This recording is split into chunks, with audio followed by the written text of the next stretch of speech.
104.5 เมกะเฮิรตซ์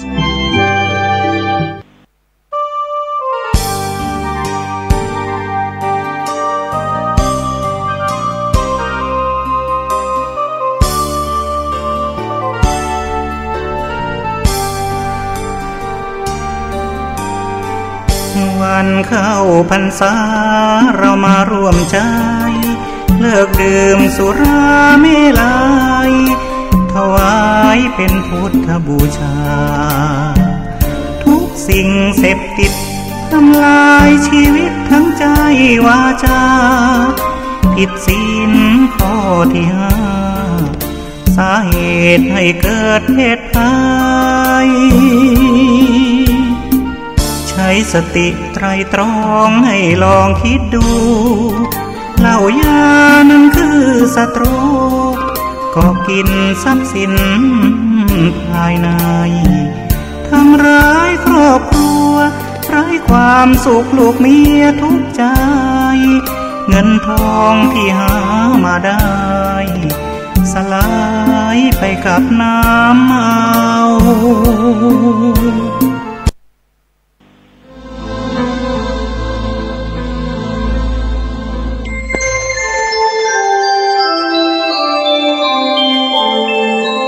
ขณะนี้ท่านกำลังฟังสถานีวิทยุกระจายเสียงพระพุทธศาสนา FM 104.5 เมกะเฮิรตซ์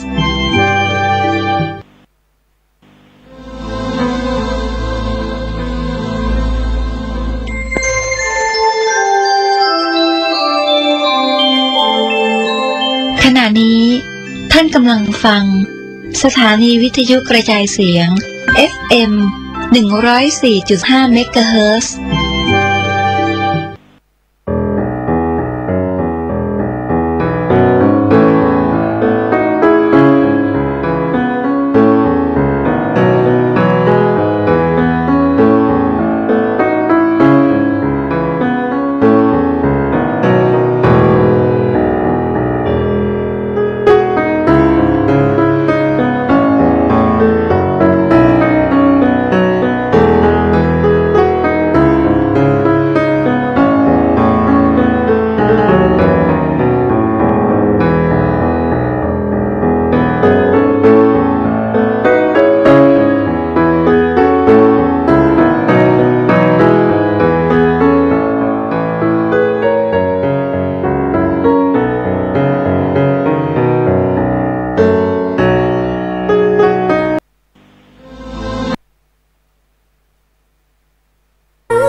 ใจ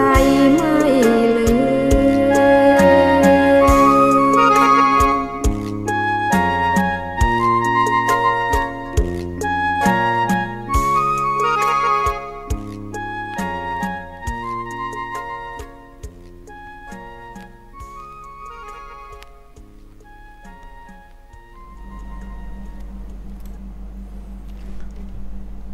ขอนอบน้อม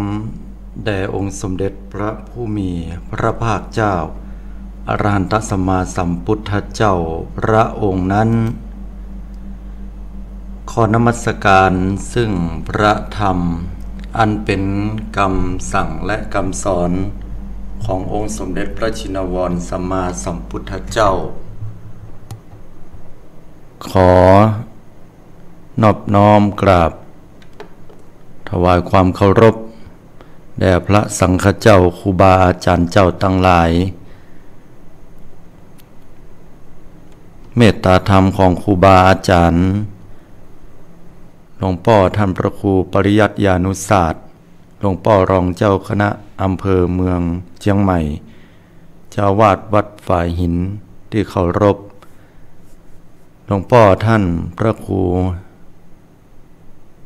สมุวิสุวัตวรกิจโจหลวงพ่อเจ้าหน้าที่ดูแลควบคุมการส่งกระจายเสียงวิทยุของวัดฝ่ายหินตลอดจนถึงครูบาอาจารย์ที่อยู่ที่เคารพที่ข้าพเจ้าได้นอบน้อมโดยเสียงกล่าวในศีลธรรมกรรมฐานแล้วก็อนุโมทนาขอบคุณกับทางสถานีวิทยุต่างๆที่ได้กระจายเป็นเครือข่ายนำเอาหลักธรรมคำสอนขององค์สมเด็จพระสัมมาสัมพุทธเจ้าเผยแผ่ไปถึงแด่ยังบรรดาศรัทธาสาธุชนทุกท่านทุกคนขอความผาสุกวิหารธรรมบังเกิดกับบรรดาศรัทธาญาติโยมพุทธบริษัทเฮาตั้นทั้งหลายทุกท่านบ่ว่าจะเป็นคณะศรัทธาญาติโยมจากจังหวัดเชียงใหม่ก็ดีคณะศรัทธาญาติโยมจากลำพูนก็ดีหรือคณะศรัทธาญาติโยมที่อยู่ต่างจังหวัดออกไปเมืองแป้เมืองน่านเชียงรายเชียงใหม่หรือพะเยาลำปางแม่ฮ่องสอนที่ฟังรายการวิทยุในเครือข่ายที่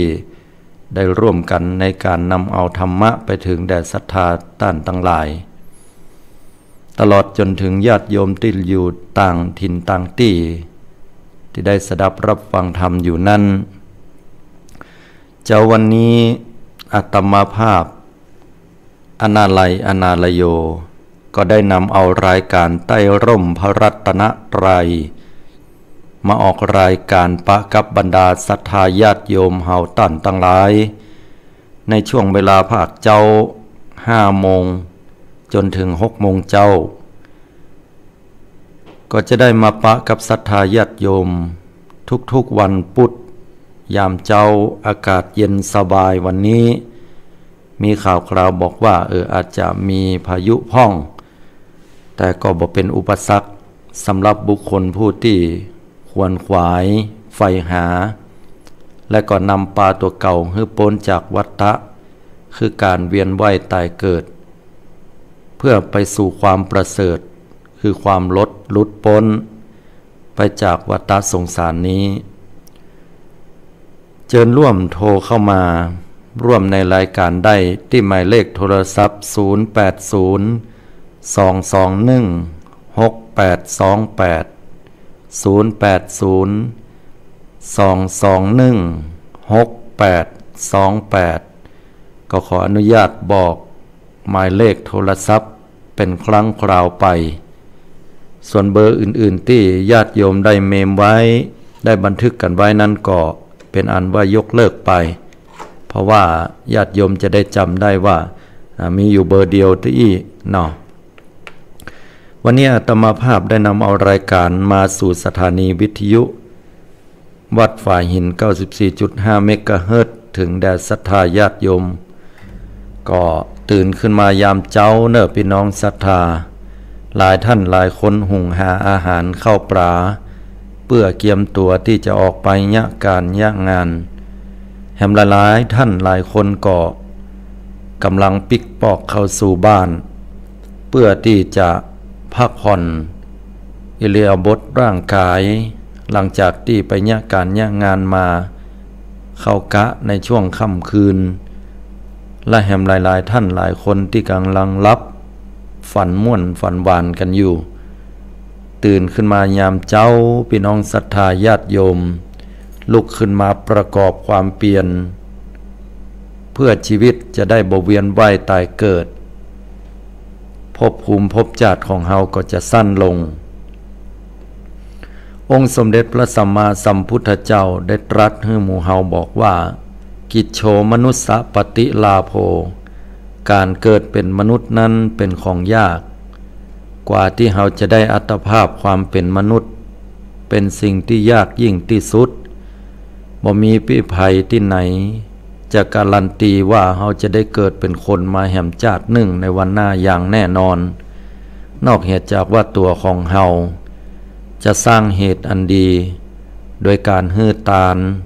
รักษาศีลและภาวนาตามสมควรในสถานะที่เฮาจะยะได้เป็นฆราวาสญาติโยมก็สามารถที่จะฮื้อตานได้รักษาศีลได้และเจริญภาวนาได้ตามสมควรตามเวลาที่เฮาจะสละได้นั้นบ่ใช่เพียงเฉพาะแต่ว่าเป็นสมณะสารูปหากว่าเฮาเปิดใจเปลี่ยนใจของเฮาเห็นสักเล็กน้อยหันมาเพื่อที่จะปฏิบัติเอาจริงเอาจังกับการปฏิบัติอย่างน้อยที่สุดนั้นในช่วงก่อนที่จะหลับจะนอนไหว้พระไหว้เจ้าแห่พ่องบากเก่าเพิ่นว่าบางคนบางท่านล้มหมอนนอนเสื่อลงไปหลับเมื่อยามค่ำยามคืนบ่มีสติขาดสติสัมปชัญญะบ่อยู่กับตัวเก่าหลับไปก็ฝันบดีพ่องฝันนั้นฝันนี้เพราะว่าจิตเฮามันบ่ได้พักกายพักแต่หลายท่านหลายคนถ้าบ่ได้ไหว้พระนบธรรมก็นอนบัดหลับอันนี้เป็นอุปนิสัยที่เปิ้นได้สะสมสั่งสม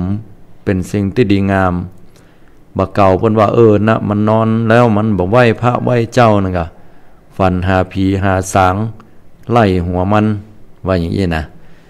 คนเฒ่าบ่เก่าเพิ่นก็จะบอกให้เฮานั้นได้ไหว้พระนบธรรมเฮเนอแผ่เมตตาหาเหล่าสรรพสัตว์ทั้งหลายเทวบุตรเทวดาผีตายเก่าเน่าเมินในที่นั้นยิ่งเป็นเวลาเฮาไปป่าไปห้วยไปดอยก็ดีหรือว่าไปต่างที่ต่างถิ่นเฮาจะต้องไหว้พระนบธรรมเอาพุทธรัตนะธรรมรัตนะสังฆรัตนะเป็นที่จังที่เปิ้งเปิ้นก็เลยมีไตรสรณคมเก้าบังเปิ้นบอกว่าพุทธังสรณังกัจฉามิข้าพเจ้าขอถือเอาพระพุทธเจ้าเป็นสรณะที่เปิ้งที่อาศัยธัมมังสรณังกัจฉามิข้าพเจ้าขอถือเอาพระธรรมเป็นที่อาศัยสังฆังสรณังกัจฉามิข้าพเจ้าขอถือเอาพระสงฆ์เป็นสรณะที่เปิ้งที่อาศัยตลอดจวบจนชีวิตของตัวเก่าแม้ครั้งที่2ที่3ก็ตามแต่อันนี้แหละศรัทธาญาติโยมถือว่าเฮาได้เป็นการแสดงออกซึ่งความเป็นพุทธมามกะในตัวตรงนี้จากนั้นก็หับศีลกันมีศีล5เนี่ยเป็นหลักเพราะว่าการที่เฮามีศีล5ก็ย่อมจะปกปักรักษาให้ตัวเฮาก็ดีแล้วก็บ่เบียดเบียนผู้อื่นตัวก็ดีถ้าคนเฮาบนโลกใบนี้หันมาฮักกันมาถือแค่ศีล5สังคมโลกจะมีความสุขปานใดนี่เพราะว่าคนเฮานั้นปัญหาทุกวันนี้ที่มันเกิดขึ้นน่ะก็เพราะว่าคนเฮาขาดในศีล5ไปศีลเป็นเครื่องชำระจิตใจของคนเฮานั้นให้ผ่องใสศีลเป็นบาดฐานแห่งคุณความดีตึงมดถ้าบ่มีศีลก็เหมือนเฮาบ่มีแผ่นดินที่ตั้งบ่ว่าจะเป็นบ้านเฮือนหรือแม้แต่ตนตัวของเฮา เฮาบ่มีต้นไม้ต้นตอกบ่มีน้ำบ่มีทุกสิ่งทุกอย่างถ้าบ่มีแผ่นดินเป็นเครื่องรองรับฉันใดศีลของคนเฮาก็ตามถ้าว่ามันชำรุดไปเห็นแล้วมันบ่เกิดขึ้นบ่ได้รักษาคุณความดีอื่นๆมันก็ตั้งอยู่ได้บ่เมินคนที่จะฮื้อตานแต่บ่มีศีลใจก็บ่มั่นคงฮื้อครั้งนี้ครั้งต่อไปก็บ่มีใจละหรือมีใจก็เป็นใจที่อาจจะบ่ค่อยบริสุทธิ์ผ่องใสเพราะว่าตัวเก่านั้นบ่มีศีลนั้นเป็นเครื่องชำระจิตใจให้ผ่องใสเบื้องต้นบุคคลผู้ที่บ่มีศีลแล้วจะไปเจริญสมาธิ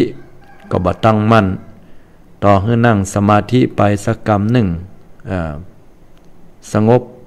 ระงับพอออกไปแล้วก็มีอันที่จะต้องหวั่นไหวพอมานั่งสมาธิแห่งกรรมก็มาซ้อหาว่าตะวาหรือตะเจ้านั่นกันนั่งอยู่ดีๆยังปะอยู่บัดเดียวนี่ความสงบหายไปทางใดถ้าบ่มีศีลเป็นบาดฐานแล้วปัญญาก็บ่เกิดปัญญาที่เกิดก็คงจะเป็นปัญญาเพียงแค่สุตตมยปัญญาปัญญาอันได้เกิดจากการฟังการอ่านจินตามยปัญญาปัญญาอันเกิดจากการกึดนึกแต่ว่าภาวนามยปัญญาบ่เกิดสาเหตุเพราะว่าบาดฐานก็คือศีลตัวเก่านั้นบ่ได้ชำระให้มันหมดจดผ่องใส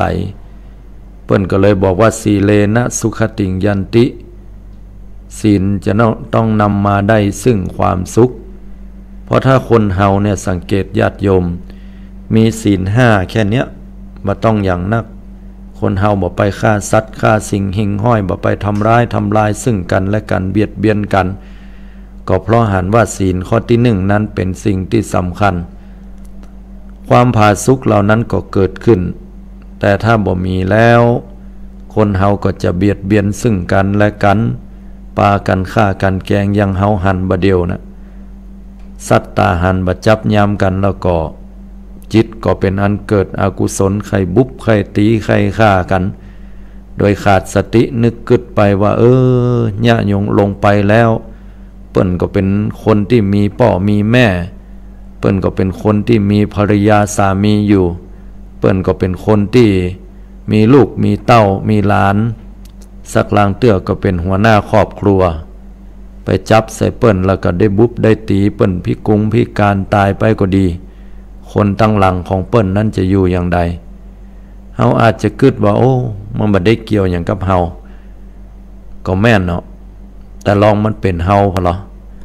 ปิกป้อถ้าลองมาเป็นเฮาแล้วเฮาจะมีความรู้สึกเป็นใดลองมาเป็นว่าเฮาเป็นญาติของคนที่ตายเนี่ยเป็นซึ่งคนที่ตายนั้นเป็นกำลังรักของเฮาจะคิดอย่างใดอันนี้ก็เพราะว่าคนเฮานั้นบ่ได้มีศีลข้อที่1ตลอดจนถึงว่าศีลข้อที่1นั้นปาณาติบาตก็งดจากการที่เฮาจะเบียดเบียนซึ่งผู้อื่นโดยและตัวเฮาก็มีความสบายใจเฮาบ่ได้ไปผูกอาฆาตบ่ได้ไปจองเวรภัยบ่ได้ไปเป็นเจ้ากรรมนายเวรภัยที่จะต้องมารอแก้แค้นกันต้องมารอระแวดระวังภัยที่จะเกิดขึ้นกับตัวเก่าแฮม อันนี้ก็ด้วยเดชบุญแห่งข้อที่1แม้แต่ข้อที่2ก็เหมือนกันข้อที่2การลักการขโมยคนเฮาเนี่ยจะอยู่กันได้ก็ด้วยความที่ว่าไว้เนื้อเชื่อใจกันเอานั่นเอานี่วางไว้มันบ่หายบ่ลักบ่จกไปอันนี้ก็เป็นความผาสุกอย่างหนึ่งหรอจากเรื่องเตื้อได้เม็ดเอาของเปิ้นไปเปิ้นบ่ฮู้ก็ดีเปิ้นก็สันนิษฐานขึ้นมาก็ดีเปิ้นก็เกิดความบ่ไว้เนื้อเชื่อใจตลอดจนถึงว่ายิ่งฮู้มาในภายหลังเปิ้นก็จะว่าไอ้คนนี้มันเป็นคนขี้ลักขี้จกเน้อไผไปให้มันเข้ามาใกล้ไปเข้าบ้านเข้าจองเข้าคุ้มมาที่เฮากล้าเขาขายต้องระมัดระวังให้ดีพอเวลาเปิ้นยับได้แฮมยิ่งสมัยบัดเดียวมีกล้องวงจรปิดตาวิเศษอย่างเฮาหันนั่นนะโจรผู้ร้ายมันไปปล้นร้านทองป้องไปยิบไปฉวยเอามินิมาร์ทร้านสะดวกซื้อต่างๆ มันก็เป็นเหตุทำให้เสียชื่อเสียเสียงโดยไปที่ไหนเปิ้นก็ประนามยามหมิ่นว่าเป็นคนที่สิ้นกึดจะเนี่ยอย่างแล้วบ่กึดหน้ากึดหลังจะเนี่ยอย่างลงไปแล้วก็เบียดเบียนผู้อื่นตัวเก่าก็ได้รับความเดือดร้อนฉะนั้นแล้วถ้าหากว่ามีศีลข้อที่2บ่ลักบ่จกของไผสังคมโลกนี้มันก็เกิดความผาสุกความไว้เนื้อเชื่อใจตั้งนี้ก็เป็นสิ่งที่บังเกิดขึ้นแก่คนต่างหลายศีลข้อที่3อันนี้มันเป็นเรื่องของการเคารพในบุคคลผู้เป็นกู้ผัวตัวเมียแสดงถึงความไว้เนื้อเชื่อใจความซื่อสัตย์ต่อสามีภรรยากันสามีออกจากบ้านไปภรรยาปิกเข้าบ้านมาจะต้องปิกมาด้วยรอยยิ้มปิกมาด้วยความจริงใจภาคภูมิใจที่เฮาบ่ได้ละเมิดศีลของเฮายังเป็นความฮักครั้งแรกเหมือนแรกๆที่เฮาได้ปะได้พบกู้ของเฮากึดใจฮอดใหม่ๆใครได้กันมีความฮักความอาลัยซึ่งกันและกันสมัยเป็นหนุ่มเป็นสาวบ่หันหน้าหันตาหันตีนแจ้ขาก็แล้วบ่หันงัวหันแหวแล้วเหตุที่ฆ่าคนเมาฮักกันอย่างใดแรกๆใหม่ๆนั้นแม้แต่ทุกวันนี้จะอายุป่าเข้าไป5 6 70ก็ขอให้ต้านต่างหลายนั้นยังฮักกันถือไม้เท้ายอดทองกระบองยอดเพชรมีความซื่อสัตย์สุจริตต่อกันในเรื่องของกู้ผัวตัวเมียบ่นอกใจแล้วปัญหาตั้งครอบครัวก็บ่เกิดขึ้นเมื่อเฮาได้ล่วงละเมิดขึ้นไปแล้วเนี่ยแหมฝ่ายหนึ่งหูก็บ่เป็นที่ไว้เนื้อเชื่อใจจะออกจากบ้านไปผิดเวลาอันใดก็เป็นอันว่าต้องโทรติดตามสักลางเตื้อกำลังยากการอยู่แต่ยุ่งกับการกำงานบ่ได้รับโทรศัพท์แหมฝ่ายหนึ่งก็จะถามแล้วถามแหมว่าจะได้ถึงบ่รับโทรศัพท์แล้วก็มีปากมีเสียงสุดท้ายแล้วก็ทนอยู่ต่อกันบ่ได้อย่าร้างกันไปก็ด้วยเหตุปัจจัยแห่งความบ่ไว้เนื้อเชื่อใจซึ่งกันและกันอันนี้ก็เป็นแห่งสาเหตุหนึ่งที่อยู่กู้กันบ่ได้ถ้าหากว่าเฮามีความไว้เนื้อเชื่อใจซื่อสัตย์ต่อกู้ของเฮาแล้วปัญหาทุกอย่างในครอบครัวการหย่าร้างก็ดีปัญหาลูกเต้าที่จะต้องขาดพ่อขาดแม่อันนำไปสู่ยาเสพติดอันนำไปสู่การลงพิษในชีวิตแห่งการเดินทางก็บ่เกิดขึ้นและข้อที่4นั้นถ้าคนเฮาในโลกใบนี้บ่เป็นคนจุล่ายหลอกลวงสังคมโลกนี้ก็จะมีแต่ความผาสุกพระพุทธองค์ทรงตรัสไว้ว่าดูก่อนภิกษุทั้งหลายเรามองไม่เห็นว่าบุคคลผู้ที่โกหกแล้วจะไม่ทำความชั่วอย่างอื่นเป็นไปไม่ได้ภาษิตบทนี้พุทธศาสนสุภาษิตบทนี้ชื่อให้เฮาหันว่าถ้าภัยก็ตามที่ตั้งใจคิดจุหลอกลวงผู้อื่นโดยที่มีจิตเจตนาอันบดีหวังให้กับผู้อื่นโดยการเพ่งเล็งก็ดีบ่ว่าจะเรื่องของการอยากได้บ่ว่าจะเป็นเรื่องของการจะแก้แค้นจะทำร้ายผู้อื่นก็ดีหรือทำให้ผู้อื่นนั้นเกิดความหันพิษพินาศย่อยยับไปพระพุทธองค์ตรัสว่าถ้าบุคคลผู้ที่คิดจุน่ะแสดงว่าต้องมีบางสิ่งบางอย่างที่อยู่ในใจละเว้นไว้แต่กุศโลบายที่บุคคลนั้นมีเจตนาที่ดีสาธกยกตัวอย่างคนใหญ่เปิ้นจุละอ่อนว่าจะไปใกล้ฮันเนอร์เปิ้นว่าผีมีอยู่หั่นนะไปเล่นใกล้หั่นน้ำเดี๋ยวผีน้ำนะเปิ้นดึงจะลากไปผมหัวมันยาวเป็นพุนะเป็น2 วาเพิ่นเองน่ะละอ่อนมันนึกถึงภาพของผีมันก็กลัวผีมันก็บ่ไปใกล้น้ำเพราะว่าไปใกล้แล้วกำเดียวก็เกิดพลัดตกลงไปเนาะวบน้ำตายไปเหี่ยอันนี้ก็บ่ถือว่าเป็นมุสาวาทแต่ถือว่าเป็นกุศโลบายอันเป็นไปโดยเพ่งถึงประโยชน์จะเกิดขึ้นกับตัวละอ่อนกับพ่อกับแม่แต่ถ้าเมื่อใดแล้วเพ่งเล็งเพื่อที่จะให้เปิ้นได้เสียทรัพย์ก็ดีเพ่งเล็งให้เปิ้นนั้นต้องได้เข็นฆ่ากันเพ่งเล็งให้เปิ้นต้องได้ทะเลาะเบาะแว้ง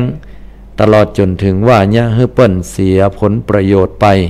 โดยที่ตัวเก่านั้นได้ผลประโยชน์มาหรือว่าด้วยความสะอกสะใจ สิ่งเหล่านี้ก็ถือว่าเป็นสิ่งที่ฮ้องว่ามุสาวาทเช่นเดียวกันฉะนั้นคนที่ปฏิบัติอยู่อย่างมั่นในศีลข้อนี้ก็นำมาให้เกิดความผาสุกในโลกของคนเฮา โลกมนุษย์คนเฮาทุกวันนี้มันฮ้อนป่านไฟก็ว่าคนเฮานั้นบ่ได้เคารพในศีลข้อแห่งมุสาวาทข้อนี้เว้นได้ก็เป็นการดีและก็ที่สำคัญที่สุดก็จะเป็นวาจาศิษย์ภัยที่ไหนเปิ้นก็เชื่อกรรมของตัวเก่าบ่ใช่ว่าเข้าไปที่ไหนเปิ้นก็ว่าไอ้ลมอีลมนี่นะกรรมอู้มันเชื่อถือบ่ได้โอ้มันลมนักลมดีอู้แล้วบ่มีเนื้อหาสาระอันใดอันใดอย่าใดเหี่ยก็ต้องพิจารณาอย่างอีกก็จะเป็นเหตุเป็นปัจจัยให้สังคมโลกนี้มีแต่ความผาสุกความเจริญและข้อสุดท้ายญาติโยมทั้งหลายการที่เฮาบริโภคดื่มเมายังของมึนเมาต่างๆอย่างยุคอย่างบัดเดียวเนี้ยช่วงเวลาที่เปิ้นเข้าพรรษาเข้าวัดษา3 เดือนหลายท่านหลายคนก็ตั้งสัจจะอธิษฐานเป็นอธิษฐานบารมีบอกว่าตั้งนี้ไปจนถึง3 เดือนที่ออกวัดษาแล้วข้าพเจ้าจะตั้งสัจจะมั่นจะบ่ดื่มสุราและเมลัยสิ่งมึนเมาต่างๆงดเว้นเพื่อที่จะบ่ทำสิ่งเหล่านี้ก็เป็นการดีนะญาติโยมทั้งหลายเพราะว่าศีลข้อนี้ถามว่ามันอย่ามาพิษเปิ้นอย่ามาจัดอยู่ในข้อที่ทำให้เกิดความเดือดร้อนคำตอบก็คือว่าอันที่จริงแค่เฉพาะข้อนี้มันก็เบียดเบียนอยู่ถ้าเฮาพอซื่อๆนี่อาจจะบหันไปผลพิษมันเท่าใดแต่ถ้ากึดให้ดีแล้วศีลข้อนี้มันเป็นเหตุเป็นปัจจัยเนี่ยให้ศีลข้ออื่นๆนั้นทะลุขาดด่างพร้อยได้ง่ายๆยกตัวอย่างถ้าเวลาเฮาจะฆ่าคนก็ดีฆ่าสัตว์ฆ่าสิ่งก็ดียามที่เป็นคนก็รู้สึกว่าโอ้อินดูเปิ้นล้ำแต่เนี่ยยังก็กึดหน้ากึดหลังกึดถึงเปิ้นถึงเฮาพอน้ำเหล้าสุราเมลัยเข้าสู่ปากลงสู่ท้องสู่คอเข้าไปก็เป็นอันว่าประมาทขาดสติก็บ่มีความละอายในการที่จะฆ่าจิรันฟันแต่งคนอื่นเหี่ยแล้วจะเบียดจะเบียนไปบุบหูตีตาเปิ้นอย่างใดก็ได้ถ้าหากว่าคนเฮาล่วงละเมิดศีลข้อที่5ดื่มสุราไปโอกาสที่จะกึดหน้ากึดหลังพอที่จะบะชกช่วยของคนอื่นนั้นเป็นไปได้ยากลืมสติพอหันของเปิ้นอยู่หันกับเปียก็ยุบเอาไปสารพัดวิธีจะเนี่ยมีโอกาสสามารถที่จะไปเต็กไปเบียดเบียนร่างกายจิตใจเปิ้นไปข่มขืนไปฆ่าเปิ้นอย่างเงี้ยก็เพราะว่าการดื่มสุราเมลัยเป็นเหตุทำให้ตัวเก่านั้นตั้งอยู่ในความประมาทขาดสติเพื่อหูชิงมาแห่มกรรมหนึ่งหายเมาเหล้าก็โอ้กินแหนงใจล้ำที่ได้ยะได้ทำหูอีบัญญะถึงดีแล้วก็มีเหตุเป็นไปได้ที่จะชุล่ายหลอกลวงเปิ้นเพราะว่าคนดื่มสุรานั้นก็เป็นเหตุทำให้ประมาทข้อนี้ฉะนั้นแล้วบอกว่าจะอย่างใดเหตุก็แล้วแต่ก็เป็นการเบียดเบียนตัวเก่าเพราะว่ากินนักเข้าไปเท่าใดเนี่ยก็เป็นเหตุย่าให้สุขภาพร่างกายตัวเก่านั้นทรุดโทรมลงไปสังเกตต่อญาติโยมทั้งหลายภัยที่กินเหล้าเนี่ยมันด้วยนะเราก็กินจนหัวราน้ำกินจนโอ้ภัยจนพอห้องว่าเป็นเสือเหล้าไปตั้งใดเพิ่นก็ห้องว่าร่ำสุราอยู่เป็นนิดพอสุขภาพร่างกายก็ทรุดโทรมเขี้ยวเนี่ยจะไปก่อนนะญาติโยมเขี้ยวมันจะลุดไปก่อนนะรู้สีเท่าที่สำคัญก็ตับก็ปอดก็สิ่งต่างๆตั้งในหั่นเนี่ยมันถูกเผาถูกผ่านมันเป็นแอลกอฮอล์หรอแอลกอฮอล์นี่สังเกตเวลาเอามาใส่แผลนี่มันแสบมันเจ็บมันฮ้อนแล้วลองมันลงเข้าไปสู่ท้องสู่ไส้เฮาเนี่ยญาติโยมว่ามันจะไปบาดไปย่างให้เกิดความระคายเคืองแค่ไหนอวัยวะร่างกายของเฮาถึงหมดที่อดทนที่สุดนั้นก็คือตับเพราะว่าตับนั้นแม้ว่าจะถูกทำลายไปพ่องอย่างใดก็ตามแต่ก็สามารถฟื้นฟูสร้างตัวเก่าขึ้นอันนี้เป็นอวัยวะที่พิเศษ ในร่างกายคนเฮาที่มันซ่อมแซมตัวเก่าได้แต่ถ้าหากว่าปะเรื่องของเหล้าของยาเข้าไปสู่ร่างกายนักตับก็เอาบ่ไหวเหมือนกันบ่ฮู้ว่าจะซ่อมแซมตัวเก่าอย่างใดเหี่ยกู้วันฉะนั้น3 เดือนเนี่ยญาติโยมเปิ้นเลยตั้งความปรารถนาเพื่อสุขภาพตัวเก่าเพื่อประโยชน์ของสังคมโลกโดยการปากันนั้นได้เว้นจากการดื่มสุราและเมลัยของมึนเมาต่างๆเป็นเบียร์พ่องเป็นสิ่งนั้นสิ่งนี้อันเป็นสาเหตุให้เกิดความประมาทขาดสติตลอดจนถึงสุขภาพตัวเก่าก็สมบูรณ์แข็งแรงมีเงินเก็บจากการที่บ่ดื่มเหล้าเอาไปเป็นทุนการศึกษาของลูกเต้าเหล่าหลานได้เอาไปเป็นส่วนหนึ่งในอันที่จะเก็บหอมรอมริบเพื่อตั้งชีวิตของตัวเก่าให้เจริญงอกงามไปปลายหน้าได้เช่นเดียวกันฉะนั้นศีล 5นั้นรักษาเฮาตัวแล้วก็รักษาคนทั้งโลกตัว สังคมใดก็ตามที่มีศีล 5อยู่ครบสังคมนั้นเป็นสังคมที่น่าอยู่อาตมาภาพก็ขอน้อมเจริญปอนพ่อแม่ออกคณะศรัทธาเฮาเจ้าข้าทุกท่านทุกทนมาปฏิบัติในส่วนของศีล 5ทีนี้บุคคลผู้ที่มีศีลกับบุคคลผู้ที่บ่มีศีลนั้นก็แตกต่างกันไปแฮม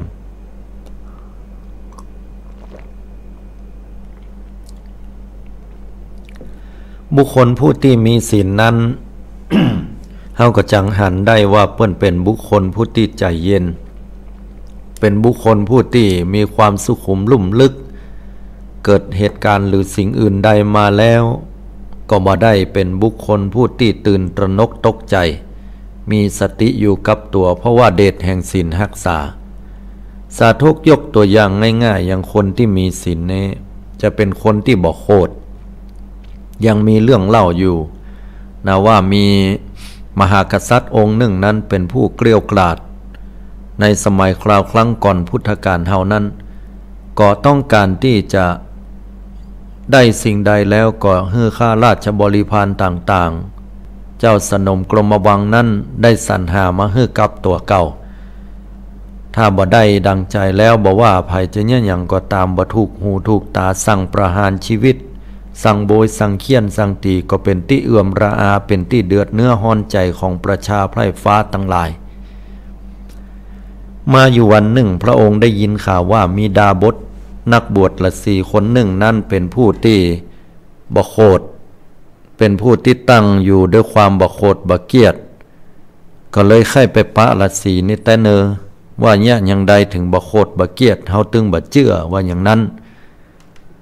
บรรดาข้าราชบริพารเสนาอามาตย์ตั้งหลายก็พากันพาพระองค์ไปสู่ในป่าที่ฤาษีนั้นได้ปั้มเปล่งบุญญาธิการปฏิบัติธรรมรับตาภาวนาพอเข้าไปถึงนั้นพระมหากษัตริย์องค์นี้ก็ถามท่านฤาษีว่าแต่การท่านฤาษีเฮาได้ยินว่าท่านเนี่ยเป็นบุคคลผู้ที่บ่โคตรสักเตื้อฤาษีก็บอกว่าขอถวายพระพรมหาบพิตรเฮาเป็นผู้มีปกติบ่โคตรเพราะว่าอย่างอี้แล้วมหากษัตริย์ก็เลยลองใจ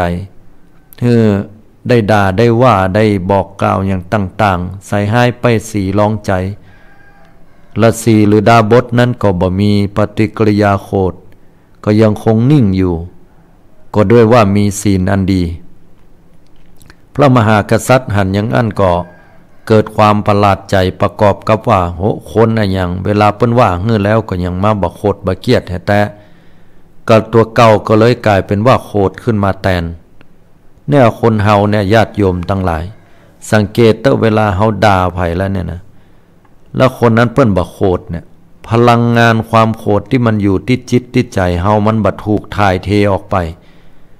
มันยิ่งคนที่เฮาว่าเฮาด่านะมันโคตรขึ้นมาเท่าใดเนี่ยใจเฮาก็รู้สึกว่าสะใจรู้สึกว่ามันความโคตรมันก็ก้อยหายไปนะเพราะมันเหมือนกับพลังงานที่ถ่ายเทไปแต่ถ้าเปิ้นบ่โคตรบ่เกียรติหรือว่าตัวเฮาเองบ่โคตรก็ลองสังเกตว่าคนที่ด่าที่ว่าที่ย่าเฮานั้นมันก็เต้นพังเผาผังเหมือนมันบ่สมใจนึกฤาษีตนนี้ก็เหมือนกัน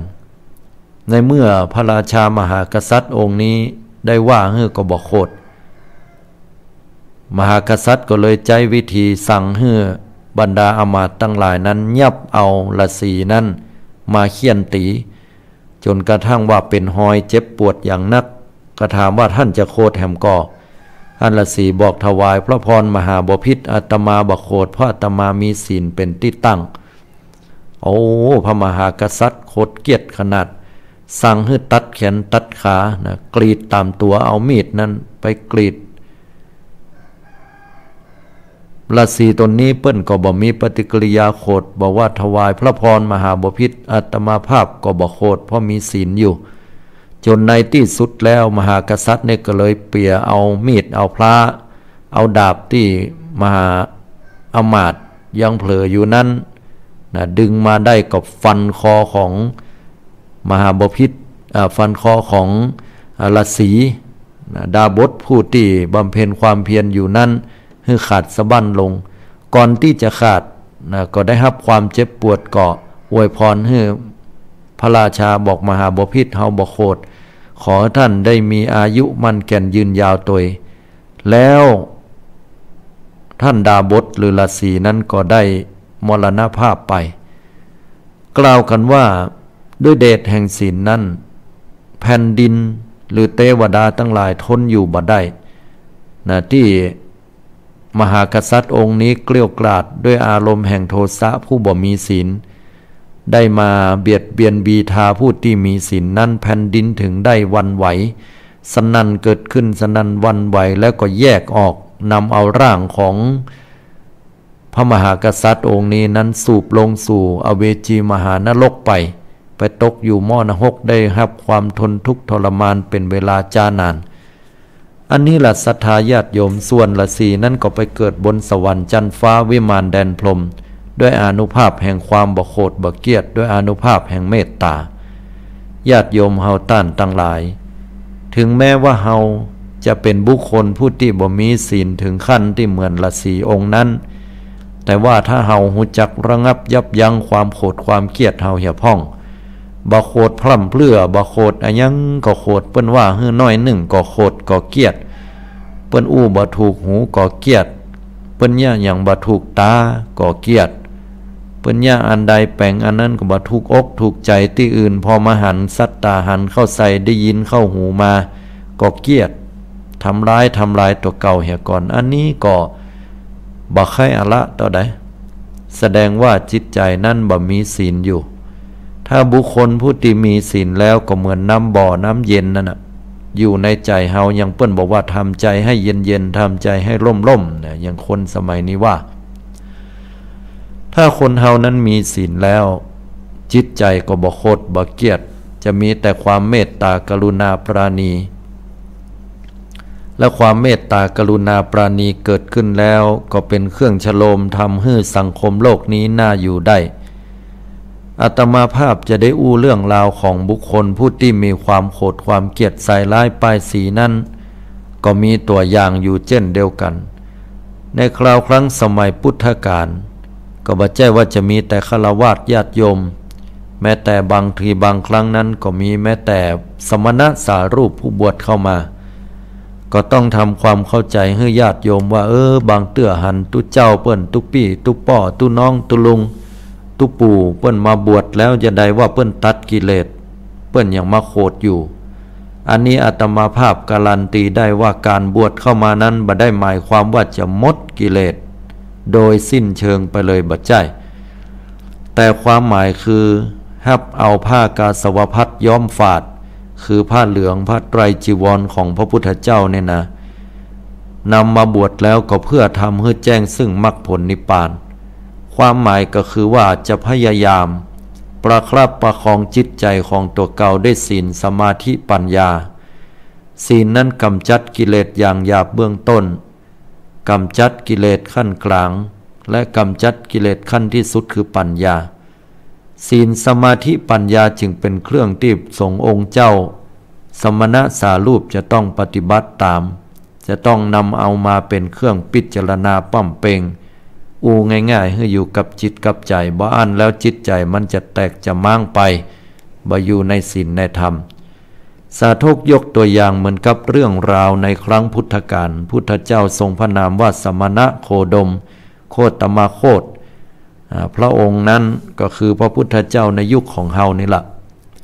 มีคราวครั้งหนึ่งมีตุเจ้าตนหนึ่งนั้นเปิ้นเป็นเจ้าอาวาส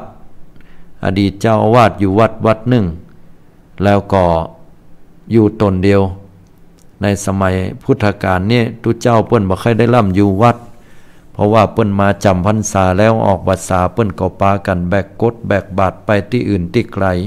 ไปอยู่ตามถ้ำตามป่าตามดอยตามเทิมห้องก็เพื่อบำเพ็ญสมณธรรมเดินธุดงค์แล้วต้องระมัดระวังระแวดระวังสิ่งสาราสัตว์ต่างๆพูดผีปีศาจทุกสิ่งต้องฝึกจิตฝึกใจตัวเก่าแต่สมัยยุคบัดเดียวก็เปลี่ยนกันไปทีนี้อู้ถึงสมัยตะก่อนเปิ้นก็เดินทางก็มีตุเจ้าสองตนสองตนนี้ก็บ่ใช่ไผเป็นบุคคลผู้ที่พระพุทธองค์ทรงยกย่องว่าเป็นอัครสาวกคือเลิศกว่าตุเจ้าทั้งหลายปางซ้ายหมายมีท่านมหาโมคคัลลานผู้ที่มีความโดดเด่นในเรื่องของฤทธานุภาพคือความสามารถในการปฏิบัติตัวเก่าให้เกินกว่ามนุษย์คนเฮาธรรมดาเช่นหูติบตาติบเช่นเรื่องการแสดงฤทธานุภาพแต่บางคนเปิ้นก็แปลความหมายก็คือคำว่าฤทธิ์นั้นคือสมดังใจคือคนที่เก่งในเรื่องของงานธุรการนำเอาเรื่องราวต่างๆไปปฏิบัติแล้วก็สามารถจะสำเร็จดังใจของบุคคลผู้ที่เปิ้นมอบหมายหรือว่าคนที่กำหนดได้ยกตัวอย่างท่านมหาโมคคัลลานะได้รับกำบัญชาจากองค์สมเด็จพระสัมมาสัมพุทธเจ้าเพื่อไปควบคุมดูแลการก่อการสร้างวัดบุพารามในสมัยพุทธกาลที่นางวิสาขามหาอุบาสิกาเกิดศรัทธาจะสร้างอันนี้ก็เป็นเครื่องบ่งบอกเฮาอย่างหนึ่งว่าคำว่าฤทธิ์แต่นั้นก็อาจจะหมายถึงเรื่องราวของการที่บุคคลเก่งงานธุรการเก่งเรื่องงานการก่อการสร้างยกตัวอย่างตุเจ้าสมัยนี้ก็หลายตนที่เก่งเรื่องฤทธิ์แปลงวัดแปลงวาได้อลังการงานสร้างทั้งนี้ก็เพื่อจันลงพระศาสนาไว้ในส่วนของวัตถุบางรูปบางท่านก็พัฒนาจิตใจก็ต้องควบคู่กันไปบ่ถือว่าเสียหายแต่เป็นสิ่งที่ควรค่าแห่งการยกย่องทีนี้แห่มองค์หนึ่งฝั่งปลายขวานั้นฝั่งขวาคือท่านพระมหาสารีบุตรหรือพระสารีบุตรเถระเจ้าองค์นี้ก็เป็นผู้ที่ปราดเปรื่องเรื่องของสติปัญญาไปที่ไหนก็เป็นแม่ทัพธรรมแสดงธรรมแทนพระพุทธองค์ได้จนถึงมีครั้งหนึ่งยืนยันว่าพระอานนท์พุทธอุปถากนั้นได้ฟังพระพุทธเจ้าเทศน์อย่างใดพระสารีบุตรได้เทศน์จบลงแล้วพระอานนท์ได้เปล่งอุทานบอกว่าอัศจรรย์เหลือเกินสององค์นี้น่ะเป็นพระศาสดากับสาวกแต่เวลาเทศน์ทำทั้งอัตทั้งพยัญชนะทุกกรรมน่ะเหมือนกันเป๊ะเลยบ่มีผิดบ่มีเพี้ยนบ่มีคำว่าแสลงออกไปมีแต่ความถูกต้องตามทำนองครองธรรมอย่างแท้จริงอันนี้ก็เป็นเครื่องบ่งบอกว่ามีสติปัญญาอันเลี่ยมแซวอันนักสององค์บอกว่าท่านมหาโมคคัลลานะกับท่านสารีบุตรเถระนั้นได้เดินทางเข้าไปถึงวัดที่ตุเจ้าตนนี้อยู่แล้วก็ขอพักอาศัยตุเจ้าตนนี้ก็ให้อาศัยอยู่ด้วยดีตกพางเมื่อเจ้ามานั้นก็ไปออกรับบิณฑบาตของศรัทธาญาติโยมเจ้าข้าทั้งหลายบรรดาเจ้าบ้านเจ้าเมืองได้หันว่าโอ้ตุเจ้าตนนี้บ่ธรรมดาเนี่ยสองตนเนี่ยมีซักว่าพระพุทธองค์นั้นได้ยกขึ้นเพื่อเป็นอัครสาวกปางซ้ายปางขวาของพระองค์ก็ปากันแซ่ซ่องสรรเสริญยกย่องแล้วก็บอกกล่าวพรรณนาอู้จากันไปคนทั้งหลายนั้นก็ได้ยินได้ฟังก็ปากันมาใส่บาตรหยาดปกถึงสององค์นี้ลาภสักการะก็เกิดขึ้นกล่าวถึงตุเจ้าเจ้าอาวาสองค์นี้นั้นได้ยินได้ฟังแล้วก็เกิดความอิจฉาริษยาก็เมินหลายวันเข้าก็เกิดความบ่ม่วนใจก็ไปใส่หายป้ายสีเปิ้นเจ้าบ้านเปิ้นก็บ่เชื่อยะใดก็บ่ได้ในที่สุดแล้วก็เข้าไปหาพระพุทธเจ้าพระพุทธองค์ทรงนั่งประทับอยู่ที่เชตวันมหาวิหารก็หันตุเจ้านั้นเดินเข้า เข้ามาในวัดปากประตูวัดละก็ทรงถามพระยานของพระองค์ว่าตุเจ้านี่มาหยังพระยานของพระองค์ก็บอกว่าตุเจ้าตนนี้มาด้วยอารมณ์แห่งโทสะโกรธเกลียดแล้วก็อิจฉาริษยาใส่ร้ายอัครสาวกทั้งสองคือพระโมคคัลลาภสารีบุตรพระพุทธองค์ก็อาศัยพระมหากรุณาธิคุณถามพระยานของพระองค์ว่าเราจะช่วยได้ก่อพระยานของพระองค์เนี่ยเปิ้นฮ้องว่าทัสสะพระยานยาน10อันเป็นกำลังของพระพุทธเจ้าพระยานก็บอกว่าโอ้เฮาช่วยบ่ได้เพราะว่าเป็นวิบากกรรมของภิกษุรูปเนี่ยฟังใจนักล้ำไปแล้วก็วิบากกรรมนี้บ่ได้คัดได้กล่าวมาตั้งแต่อดีตชาติพอมาปะอารมณ์อย่างนี้แล้วก็บ่สามารถควบคุมได้วิบากกรรมก็จะเป็นเหตุเป็นปัจจัยให้ตกมรณะแน่นอนด้วยความบ่เลื่อมใสศรัทธาในอัครสาวกถึงสองและเป็นการใส่หายป้าย4ตัวพอพิจารณาอย่างอี้ก็พร้อมๆกับตุเจ้าตนนี้เข้ามาหาพอมาหาปุ๊บก็วันทากราบไหว้พุทธองค์แล้วก็บอกว่าข้าแด่พระองค์ผู้เจริญอัครสาวกถึงสองโมคคัลลาสารีบุตรนั้นเป็นผู้ที่ปรารถนาลามกเป็นผู้ที่หันของกินของตานเจ้าบ้านเจ้าเมืองมาตานแล้วก็ละโมบโลภมากโลภโมโทสันเก็บไว้บ่แบ่งบ่ปันมาตั้งข้าพเจ้าตัวว่าอย่างนั้นพระพุทธองค์ทรงตรัสไปว่าดูก่อนภิกษุเธอจงยังความเลื่อมใสให้เกิดกับโมคคัลลาสารีบุตรเตอะเพราะว่าบุคคลทั้งสองนั้นมีศีลอันน่าฮักตุเจ้าตนนี้ก็บ่เชื่อพระพุทธเจ้าแฮมก็บอกเป็นครั้งที่2พระพุทธองค์ก็ตรัสบอกว่าโมคคัลลาสารีบุตรเป็นบุคคลผู้ที่มีศีลอันน่าฮักขอให้ยังความเลื่อมใสให้เกิดเตอะก็บ่เชื่อฟังแหมแม้ครั้งที่3พุทธองค์ก็ตรัสบอกก็บ่เชื่อฟังในที่สุดมันก็พะเลิดพะลาดลุกออกไปโดยความที่บ่ซบอารมณ์ตุเจ้านั้นก็เลยเดินย่างลงไปจากเชตวันมหาวิหารเมื่อลงไปเรียบร้อยแล้วก็ปรากฏว่าแผ่นดินนั้นก็เริ่มที่จะสนั่นสะเทือนขึ้นตุเจ้าตนนี้ตามร่างกายก็รู้สึกว่าเกิดเม็ดน้อยๆขึ้นตามร่างกายเกิดอาการคันขึ้นมาเต้ากัดเมล็ดงาจากนั้นแล้วก็เริ่มใหญ่ขึ้นมาเต้าหน่วยบัตตากบเนี่ยใหญ่ขึ้นมาเต้าหน่วยบักกอกใหญ่ขึ้นมาแหมหน่อยนักเข้ากลายเป็นฝีหัวใหญ่ขึ้นเต้าหน่วยบะปีนในที่สุดนั้นก็เจ็บปวดแตกขึ้นมาเจ็บปวดทนทุกข์ทรมานแล้วก็หุยหายตายลงไปแผ่นดินก็สะทุบสูบลงไปก็เป็นอันว่าตกอยู่มรณะนาจีด้วยความที่ใส่หายไป4พระอริยเจ้าอย่างพระโมคคัลลาภสารีบุตรอันนี้เรื่องราวปรากฏอยู่ในอดีตเป็นเรื่องราวที่พระพุทธองค์สามารถจะช่วยเหลือได้แม้แต่ว่าพระองค์จะช่วยอยู่ถึง3ครั้งโดยการอาศัยพระมหากรุณาธิคุณแต่ว่าจิตใจที่ประกอบไปด้วยความโกรธจิตใจที่อาฆาตมาตร้ายจิตใจที่มีแต่ความอิจฉาริษยานั้นก็เป็นเหตุเป็นปัจจัยนำพาให้ลงสู่อบายภูมิได้ศรัทธาเฮาตั้นทั้งหลายยามใดก็ตามที่เฮามีศีลมีธรรมเฮาก็ควรที่จะปฏิบัติให้ดีอยู่กันไปเนาะฉะนั้นแล้วก็จะหันว่าจะได้เฮาก็ตามเมื่อหันพระสงฆ์องค์เจ้าก็ดีเจ้าบ้านก็ดีเพิ่นได้ปฏิบัติอยู่พยายามปฏิบัติซึ่งความโกรธความเกลียดต่างๆให้ลดน้อยถอยลงก็ถือว่าเป็นที่น่าอนุโมทนาสาธุการกับเปิ้นบ่มีภัยบ่โกรธทุกคนก็โกรธเหมือนกันหมดอาตมาก็โกรธต่างแต่ว่าเฮาจะระงับยับยั้งได้น้อยได้นักหมอกใดญาติโยมขอให้มันจะไปเตลิดเปิดเปิงโดยอาศัยฝึกสติของเฮาให้ดีอันนี้พี่น้องศรัทธาญาติโยมก้อยเป็นก้อยไปก้อยยากกันก็จะนำพาให้เกิดความผาสุกในสังคมเฮาได้ก็อู้จากับศรัทธาญาติโยมเฮาตั้นตั้งหลายไว้เนาะวันนี้ก็ถือว่าเป็นโอกาสที่ดีเนอะพอไม่ออกคณะศรัทธาเฮาเจ้าข้าโทรมาอู้มาจากันในยามเจ้า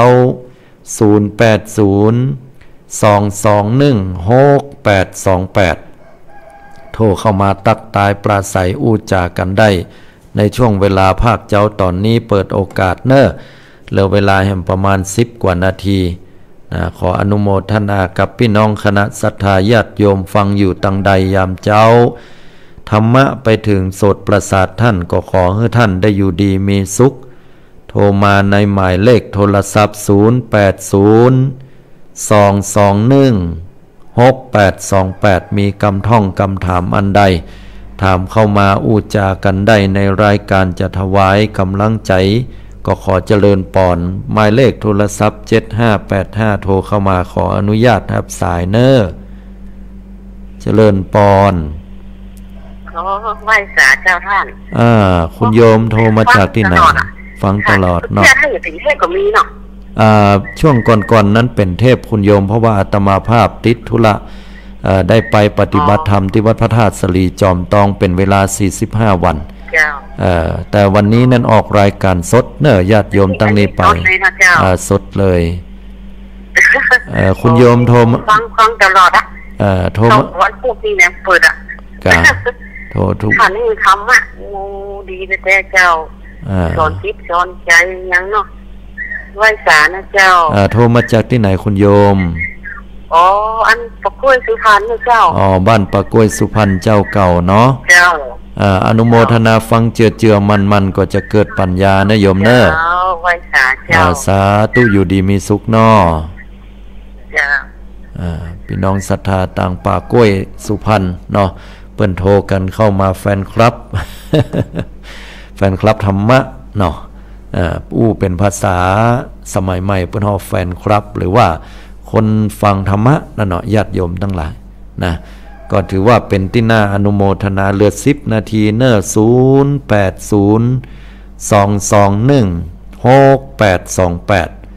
มามาเล่าประสบการณ์ตัวเก่าหมอกสั้นๆก็ได้มอกปอฟังว่าเฮามีการระงับยับยั้งความโกรธความเกลียดอันใดพ่องนะอาตมาก็เหมือนกันญาติโยมทั้งหลายหันบางอย่างบ่เข้าตาบ่ถูกอกถูกใจมันก็มีเป็นเรื่องปกติ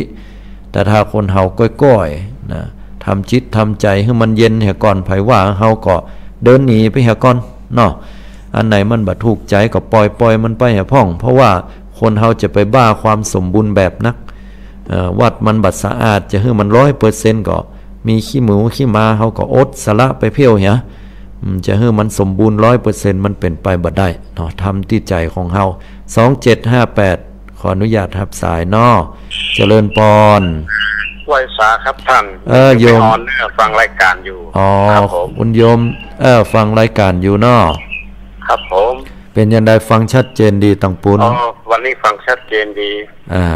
ครับผมได้ฟังธรรมะแล้วเกิดได้ฟังธรรมะแล้วก็รู้สึกว่าอบอุ่นดีใจแล้วก็มันมีความสุขธรรมะนี่เป็นเครื่องรอเลี้ยงใจเนาะปกติก็มีพ่องเนาะความโกรธความเกลียดแต่มีกันแต่เขาต้องระงับมันไว้ไงต้องระงับไว้เนาะดีละอนุโมทนาบุญเอาศีลเอาธรรมพุทธเจ้าใส่จิตใส่ใจเนอะคุณโยมเนอะสาธุขอให้มีความสุขความเจริญต่อไปเนาะสาธุเจริญปอนเนอะบุญกรรมบุญจูอันนี้ก็เรียบร้อยไปคุณโยมเปิ้นโทรศัพท์กันเข้ามาร่วมรายการธรรมดาเนาะความโกรธความเกลียดแต่ถ้าไผระงับยับยั้งบ่ฮื้อโกรธฮื้อเกลียดมีปกติบ่โกรธบ่เกลียดแล้วเนาะพี่น้องศรัทธามันเป็นเสน่ห์หรอคนบ่โกรธนี่นะมันเหมือนน้ำเย็นไผก็ใครเข้าใกล้คนโกรธก็เหมือนน้ำร้อนเอาน้ำร้อนไปลวกเปิ้นไผก็บ่ใครเอาเนาะน้ำเย็นสวยหน้าเปิ้นว่าเวลาลาจาเวลาเนี่ยยังไผก็นับหน้าถือตาคนเย็นด้วยศีลด้วยธรรมไผก็ใครเข้าใกล้มันจะเป็นพลังงานบางอย่างเปิ้นว่านะคนยุคสมัยใหม่ใจคำว่าพลังงานบางอย่างที่เย็นพอเวลาคนที่เดือดเนื้อห้อนใจมากก็ดีบอกว่าเรื่องราวอย่างต่างๆก็จะกึดหาคนที่บ่โคตรเนี่ยเป็นอันดับแรกพอที่จะรับฟังพอที่จะช่วยระบายให้กับเปิ้นนะคนนั้นคนมีศีลมีธรรมบ่โคตรบ่เกียจก็ถือว่าเป็นอานิสงส์ที่ดี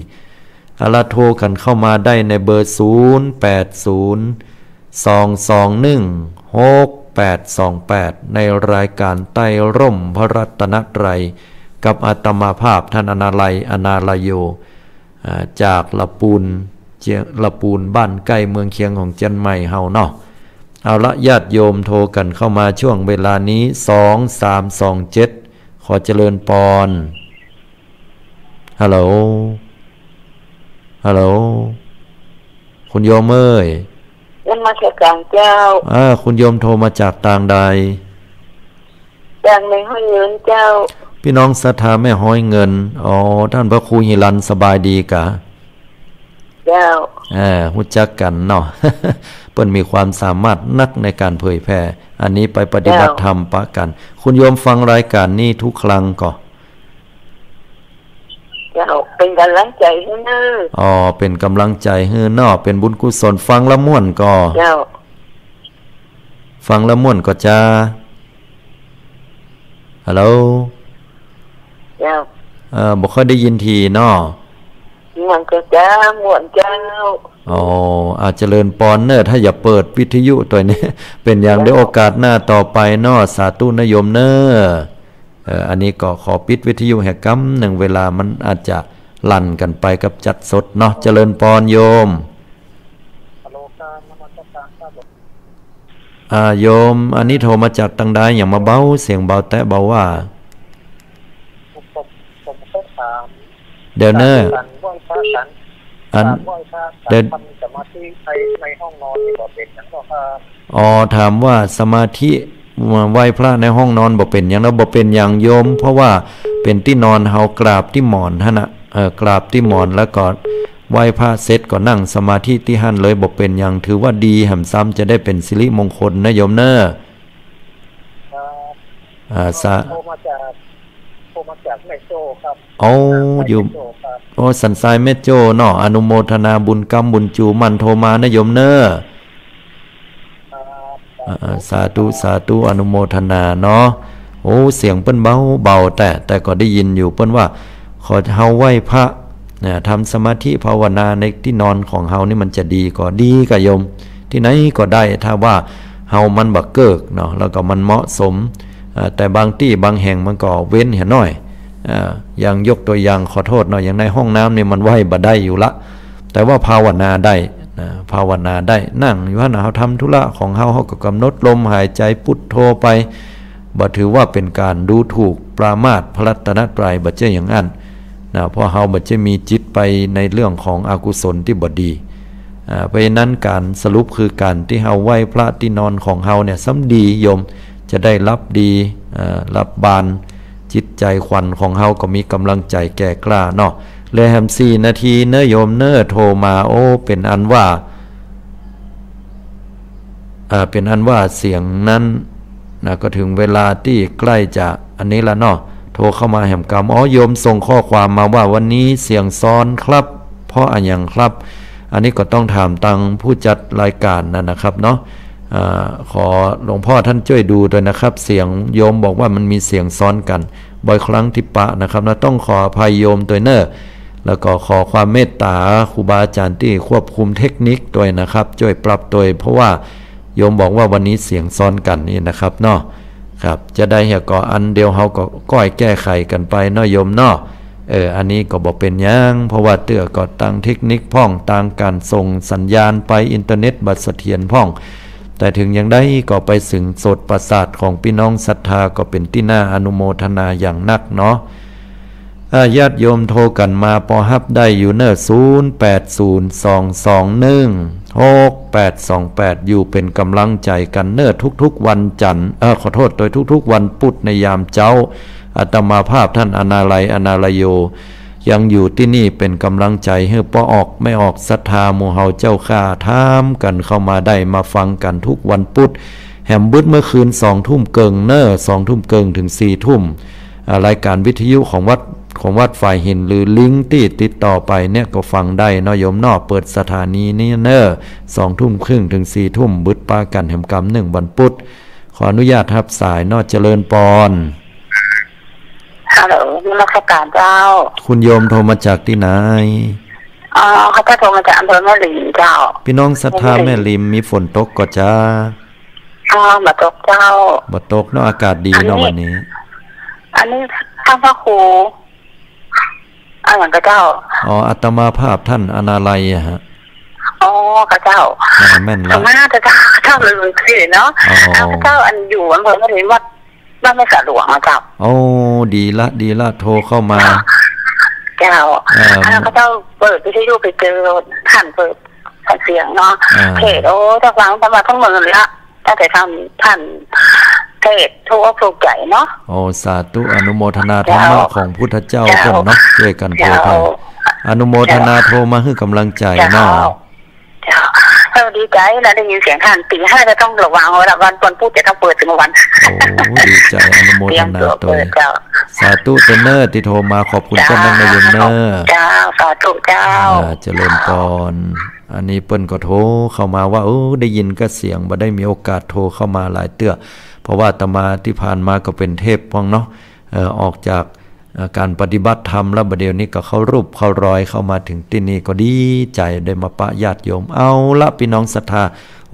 5:59ละเดี๋ยวขออนุญาตเวลาแหมน้อยเนตั้นทางเทคนิค6659เบอร์สุดท้ายเนาะครับสายเจริญพรโยมขออนุญาตเวลาแหมน้อยดับไปละเนาะบ่เป็นอย่างเนาะอย่าได้ก่อเดียวสักปึ๊ดเนอะ2 ทุ่มเกิงถึง4 ทุ่มปะการแห่มกรรมเต็มที่โยมเนอะปากาตมาภาพท่านอนาลัยอนาลโยเนาะรายการใต้ร่มพระรัตนตรัยวันนี้วันพุธสถานีวิทยุที่เนี้ยวัดฝ่ายหิน 104.5 เมกะเฮิรตซ์กำเดียวหลวงพ่อท่านพระครูวิสิทธิ์ศิลาพรจะมาแล้วเนอะญาติโยมฟังน้ำฟังธรรมกำเมืองมาฟังหลวงพ่อเปิ้นอาตมาก็ฟังน้ำม่วนดีช่วยกันเนาะพระพุทธศาสนาครูบาอาจารย์ต้นใดก็ได้ฟังมดพระเน้นเทนน้อยเปิ้นมาเทศธรรมมาบรรยายฟังเตอะญาติโยมพุทธศาสนาเขาต้องช่วยเหลือกันบัดเดียวเนาะจะได้เหี่ยก็ฝากให้ศรัทธาญาติโยมที่สุดละเนาะขออำนวยอวยพรให้ท่านทั้งหลายเจริญด้วยอายุวันนะสุขะพละปฏิภาณธนสารสมบัติคุณสารสมบัติธรรมสารสมบัติเนี่ยสิ่งหนึ่งประการใดก็ขอให้สมดังมโนมัยทุกสิ่งทุกประการเนิ่นเจริญด้วยอายุวันนะสุขะพละอันไหนก็ตามที่เฮาปล่อยวางได้ก็ปล่อยวางแล้วความสุขจะบังเกิดขึ้นแก่เฮาขอให้ทุกท่านได้ถึงซึ่งความสมปรารถนานั้นจงทุกประการโดยวันนี้อาตมาภาพท่านอนาลัยอนาลโยขอได้นำเอารายการไต้ร่มพระรัตนตรัยปิกปอกไปเหียกรรมแหมบึดมะค่ำ2 ทุ่มครึ่งถึง4 ทุ่มปะกันแห่มกรรมนึ่งเนอขอเจริญปอนพี่น้องศรัทธาเอาต้านทั้งหลายตัวเนอ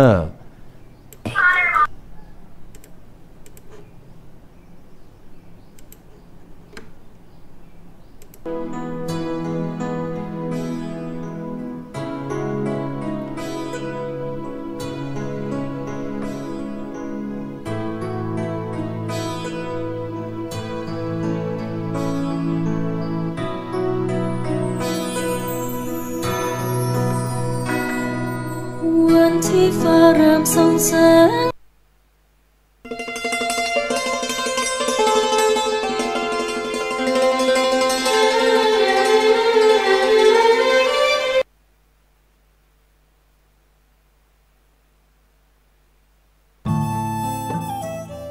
่านกำลังติดตามรับฟังสถานีวิทยุกระจายเสียงพระพุทธศาสนาแห่งชาติและสังคม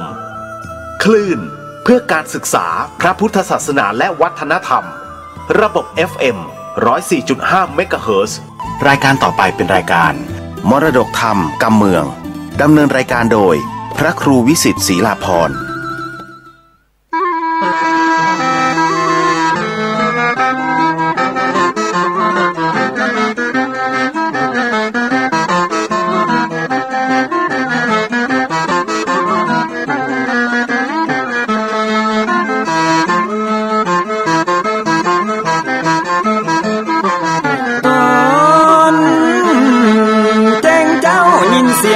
ขันก่อนพี่ตะวันจะขึ้นขอบฟ้า